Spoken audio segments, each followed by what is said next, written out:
ஒவ்வொரு நாளும் தேவன் நமக்காக விசேஷமாய் கொடுத்திருக்கிற பரிசு தான் இந்த நாளாக இருக்கிறது. நமக்காக கொடுத்திருக்கிற விசேஷமான தனித்துவமான ஒரு ஆசீர்வாதம் இந்த நாள்.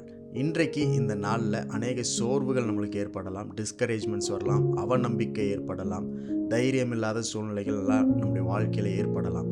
ஆனால் அவைகள் நடுவிலையும் தேவன் நம்மை பலப்படுத்தி தைரியப்படுத்தி விசுவாசத்தில் இன்னும் அதிகமாக அவருடைய வார்த்தையை நமக்கு தந்து நம்மை பலப்படுத்துகிறவராக இருக்கிறார். இன்றைக்கும் இந்த நாளில் தேவனுடைய பலனை நீங்கள் பார்ப்பீர்கள். சங்கீதம் 84 அதிகாரம் 7 வசனத்தில் எப்படி இருக்கு?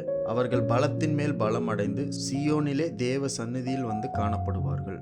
அவர்கள் பலத்தின் மேல் பலன் அடைந்து காணப்படுவார்கள் அப்படின்னு படிக்கிறோம். அந்த அவர்கள் அப்படின்றது யாருன்னா, those who dwell in the presence of God, in the house of God.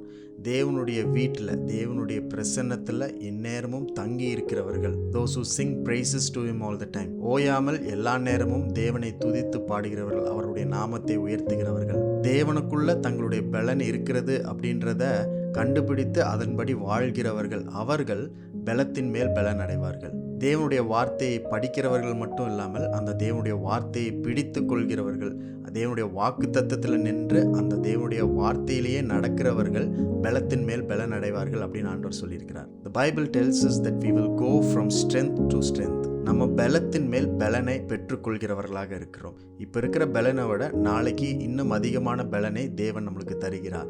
இன்றைக்கு இருக்கிற சக்தியை விட நாளைக்கு தேவன் இன்னும் அதிகமான சக்தியை, பலத்தை, வல்லமையை நம்மளுக்கு தருகிறார். எப்பொழுது அப்படின் போது, எந்நேரமும் நம் தேவனை பற்றி யோசித்து அவரையே துதித்து கொண்டிருக்கும் பொழுது. வாழ்க்கையில் நிறைய ஸ்ட்ரகிள்ஸ் நம்ம பார்ப்போம், பிரச்சனைகள், நிறைய தடைகள் எல்லாம் பார்ப்போம், சோர்வுகள் எல்லாம் பார்ப்போம். அதெல்லாம் பார்த்தாலும் பிரச்சனை இல்லை. நம்ம ஒரு காரியத்தை மறக்கக்கூடாது. அதன் நடுவுலையும் தேவனுடைய பிரசன்னத்தில் தங்கியிருந்து அவருடைய வார்த்தை என்ன சொல்லுகிறதோ அந்த வார்த்தையை பிடித்து கொண்டு, அந்த வார்த்தை நம்முடைய வாழ்க்கையில் ஏற்கனவே நிறைவேறிடுச்சு அப்படின்ற அந்த விசுவாசத்தில் நம்ம எதையும் பொருட்படுத்தாமல் அதில் நடக்கும் பொழுது பலத்தின் மேல் பலனை நாம் பார்க்க முடியும். ஒருவேளை இன்றைக்கு இருக்கிற பலன் நம்மளுக்கு பத்தாதுன்னு நீங்கள் நினைச்சீங்கன்னா, தேவன் அதை விட அதிகமான பலத்தினால் உங்களை நிறைத்து அந்த பலன் மனதிலும் உங்களுடைய விசுவாசத்திலையும் உங்களுடைய சரீரத்திலையும் காணப்படும்.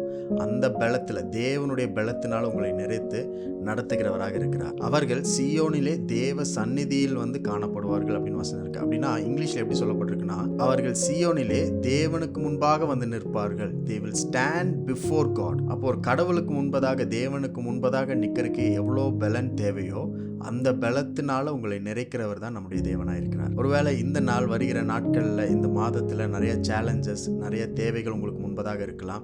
எப்படி நம்ம ஃபேஸ் பண்ண போகிறோம்னு நம்மளுக்கு தெரியாமல் இருக்கலாம். எப்படி நம்மளால் இதையை தாக்கு பிடிக்க முடியும் அப்படின்ற ஒரு சூழ்நிலையில் நீங்கள் இருக்கலாம். பொருளாதார தேவைகள் இருக்கலாம், ஃபைனான்சஸில் நிறைய நெருக்கம் இருக்கலாம். ஆனால் இவைகள் எல்லாவற்றையும் எதிர்கொள்வதற்கு, அதில் ஜெயமாய் நம்ம மேற்கொள்வதற்கு தேவன் ஒவ்வொரு நாளும் பலத்தின் மேல் பலனடை செய்கிறார். நேற்றைக்கு காட்டிலும் இன்றைக்கு உங்களுக்கு அதிக பலனை தான் தேவன் கொடுத்திருக்கிறார், நிறைத்திருக்கிறார்.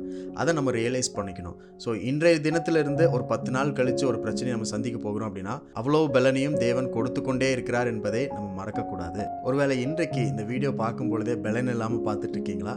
இந்த வார்த்தையின் மேலே உங்கள் விசுவாசத்தையும் நம்பிக்கையும் வைங்க. தேவ வார்த்தை ஒரு நாளும் பொய்த்து போகாது. தேவனுடைய வார்த்தை ஒரு நாளும் செயலிழந்து போகாது. இன்றைக்கும் செயல்பாட்டில் இருக்குது அப்படின்றத உங்களை கொண்டு நிரூபிப்பார். உங்களுக்கு தேவையான பலனை கொடுத்து, பலத்தின் மேல் பலனை கொடுத்து அதை நிரூபிப்பார். அப்படிப்பட்ட ஒரு பலன் வாய்ந்த தேவன் நம்மளுக்குள்ள வாசம் செய்கிறார். அந்த பலம் நிறைந்த வார்த்தைகளை இன்றைக்கு உங்களுக்கு கொடுத்திருக்கிறார். வார்த்தையில் நில்லுங்க, தேவனுடைய பலத்தை பாருங்கள்.